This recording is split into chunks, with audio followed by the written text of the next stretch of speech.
Yo, what's up? What's up? It's your boy Domuto. We're back with another video. Today we're watching the most dangerous award show in music. Of course, by Helloyassine. Hope I said your name right, you know what I'm saying? But of course, they talking about the Source Awards, you know what I'm saying? Yeah, I heard clips. You seen clips and stories on the Source Awards. Hey, before BET, there was the Source Awards with no let's say with no filters. But let's get into the video. What I considered real hip hop died at the 1995 Source Awards. I was literally at its funeral. These words from Questlove painted a pretty bleak picture of what happened in one of the most electrifying but dangerous nights in hip-hop history. Tensions were high, rivalries were fueled, and hip-hop would never be the same again. In the 90s, magazines were a lot more important. In the absence of social media, print media was a crucial channel of communication between artists and their fans. You had to pay for music with your hard-earned cash, so the reviews would somewhat help you decide which records were worth looking into. The Source started off as a newsletter in 1988 by David Mays and Jonathan Schechter, two guys from Harvard. But despite their backgrounds, they were deeply passionate about hip-hop culture. And as hip-hop grew into its golden age during the 90s, the Source became the hip-hop Bible, as some called it. The magazine started its first award show in 1994, and the following year it was set to be televised. Little did they know that, for better or for worse, this would become one of the most important nights in hip-hop history. Wait. The event was held on August 3rd in Madison Square Garden's Paramount Theater. Wait. All that shit happened the second year of the Source Awards, nigga? Am I tripping? Everyone who was anyone in 90s hip-hop was all under the same roof. Biggie and Diddy were there, as were Snoop and Dre. So was Lil Kim, Nas, Wu-Tang. The list goes on. Basically, everyone was there. But with one notable exception. Tupac Shakur. He was 300 miles north at Clinton Correctional Facility and serving a prison sentence. But his presence was still felt that night. A day before Tupac was arrested in 1994, he was shot 5 times and robbed. Shakur alleged that the people responsible were connected to Biggie Smalls and other people at his label Bad Boy Records. Tupac's West Coast label Death Row Records was now at war with East Coast Bad Boy Records, and the classic East Coast-West Coast feud was in full swing. Hip-hop had always been a competitive art form, but things were now getting violent, and nobody knew how things were going to pan out. The Source Awards meant that all of the individuals in this feud were in the same building. Tension was definitely in the air. The night's opening turned out exactly as planned. Biggie Smalls won Best New Artist in his hometown, shouting, "Yeah, Brooklyn! Yeah!" to an electrified audience. The first ripple of tension came with the New Artist of the Year group category. To a modern audience, it seems obvious who should win this award.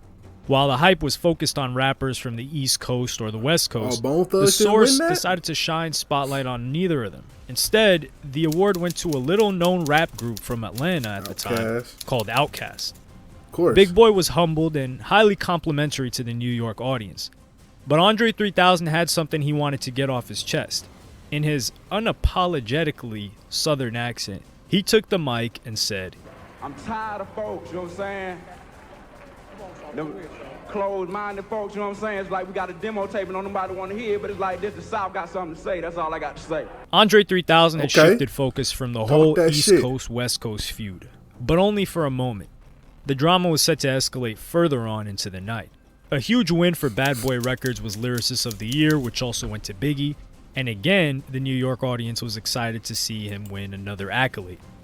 Dr. Dre would be the first person from Death Row to step up onto stage. It was for Video of the Year for the song Natural Born Killers. He also paid tribute to his fellow NWA member Eazy-E, who had passed away from AIDS-induced pneumonia earlier that year. It was a dignified acceptance speech without any drama, something which would be replicated by upcoming winners. It's the hour mark that things really start to heat up. Shug. Flavor Flav announces that the winner of Soundtrack of the Year for a motion picture would go to Above the Rim, an album released by Death Row Records. Coming up onto stage was its executive producer and CEO of Death Row, Suge Knight. He thanks God. He thanks everyone Death Row. He sends out a special message of love out to Tupac in prison, but then he uses his time on stage to take some shots. Any artist out there want to be an artist and want to stay a star, don't want to have to worry about the executive producer trying to be all in the video, all on the record, dancing. Come to Death Row. Suge was making a reference to P. Diddy. A chorus of boos is heard as Suge sarcastically salutes the audience. Things had turned sour. Up next was the award for Producer of the Year. Presenting this award was film director. I ain't gonna lie, that was the most unnecessary shit ever, bro. Unnecessary shit ever. Like I usually I do deep dives in this shit, so I think Suge did this because one of Diddy's boys actually like killed one of his dudes in like Atlanta one time or some shit. I don't know, but anyway, we ain't about to get that. Director John Singleton, If best you got known a video for you directing want to Boys watch, in the let me Hood know. in 1991. He sensed a lot of tension in the air and he made some lighthearted jokes about the Knicks to calm things down. But eventually he addressed the elephant in the room. Before we pass out this award, we gotta say something, all right? You know, we gotta kill all this East Coast, West Coast, South, Midwest, dissension in rap, because, you know, there's a lot of devils out there that would be damned if they could ban it, and we wouldn't be having no show, and a lot of y'all wouldn't be making no money. Singleton's argument was simple. You guys are making a lot of money doing what you love. Why would you do anything to ruin it?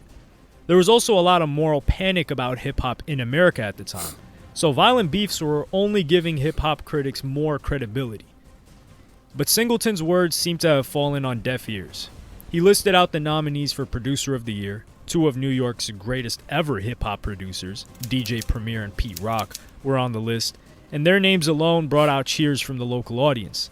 Singleton reads out the winner and says, The Source Award, the winner is, we're gonna have some trouble here, the DRE, Dr. Dre. This caused a huge eruption of noise. It was a moment that Questlove, who had absolutely nothing to do with this feud, left the building. Dre walks up on the stage and realizes that Snoop Dogg joined him on stage for some moral support. Snoop decided to call out the audience. He grabs the mic and says, What? Wait. The East Coast don't love Dr. Dre and Snoop Dogg? The East Coast ain't got no love for Dr. Dre and Snoop Dogg and Death Row? Y'all don't love us? Y'all don't love us? Well, let it be known then. We know y'all East Coast. We know we at East Coast and Snoop had added fuel to the fire, but also had a serious point. The tribalism of the New York audience was so strong that they were booing one of hip-hop's biggest legends. Could you be devoted fans of hip-hop yet have no respect for the work of Dr. Dre, Snoop Dogg, and the West Coast? Dre takes the mic off Snoop and then things calm down. check it out. We trying to make music for everybody to enjoy, you know what I'm saying? The next award kind of proved Snoop's point. A Lifetime Achievement Award was given to the recently deceased Eazy-E, and a short video was produced explaining how Eazy-E was the founder of gangsta rap alongside his other NWA members, including the person they just booed, Dr. Dre. You could argue that Biggie would not be the huge success he was at that night without NWA laying the groundwork for gangsta rap. Eazy-E's former group Bone Thugs and Harmony then performed a song in his honor. Okay, that's normal. That's normal. But just after, someone else was asked upon the stage. Presenting the next award was Sean Diddy Combs, the very person Suge Knight had just mocked in front of Madison Square Garden. What the fuck? What's up with this? Diddy had... Nah, what's up with this ironic ass? It just so happened that Suge Knight said that shit. Then Dr. Dre wins an award right after that. Then Diddy presents an award right after that. Like, that's the most ironic shit ever. Like, what the fuck? That a coincidence? 3 options here. He could add fuel to the fire and diss Suge back. Fire, dog. He could say absolutely nothing at all. Or he could address the issues but also be the bigger person. Thankfully, he chose the third. Diddy said, I'm the executive producer that a comment was made about a little bit earlier. But check this out. Contrary to what other people may feel, I would like to say that I'm very proud of Dr. Dre, of Death Row, and Suge Knight for their accomplishments. You know what I'm saying? I'm a positive black man, and I make music to bring us together, not to separate us, and all this east and west that need to stop. He also said one love and sent out an olive branch. He then told the crowd to. So give it up for everybody from the east and the west that won tonight.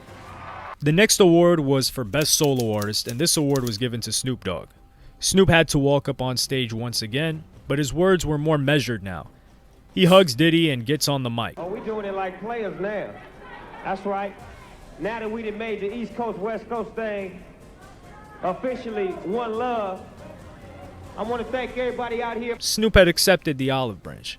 The next award winners were also keen to calm things down. Despite having nothing to do with the feud, from the East Coast, RZA from the Wu-Tang Clan sent a message of peace, as did Craig Mack, who also hailed from the East Coast. Album of the year went to Notorious B.I.G.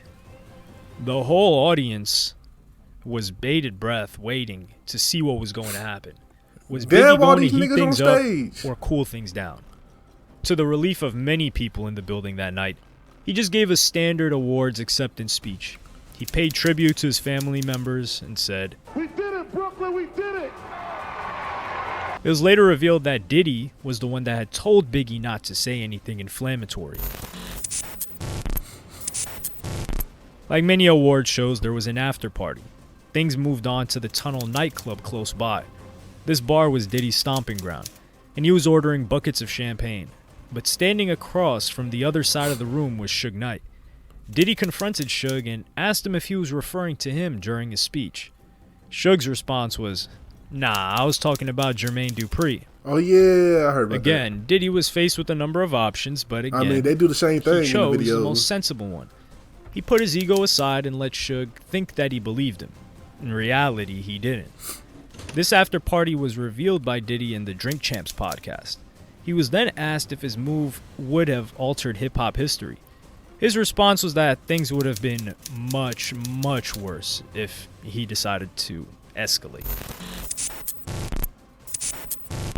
Questlove's damning words about the event would ring true much later on. Two of hip-hop's greats, Tupac and Biggie, would be dead within the next 2 years, both of them in their mid-20s. The Source Awards 1995 was an event that heightened these tensions, and the very thing everyone warned about came true. Something in hip-hop died that night, something that would never make it the same again.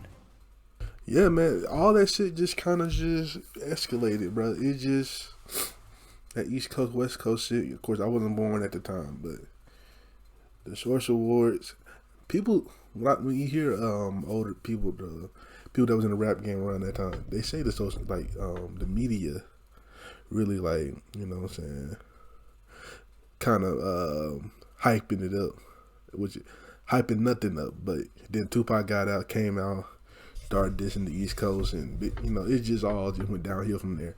You know what I'm saying? So it's sad. You know, we lost two legends. You know what I'm saying? You know what I'm saying? So anyway, man, you like my reaction? Make sure you like, comment, subscribe, and I'll catch y'all next time. Peace.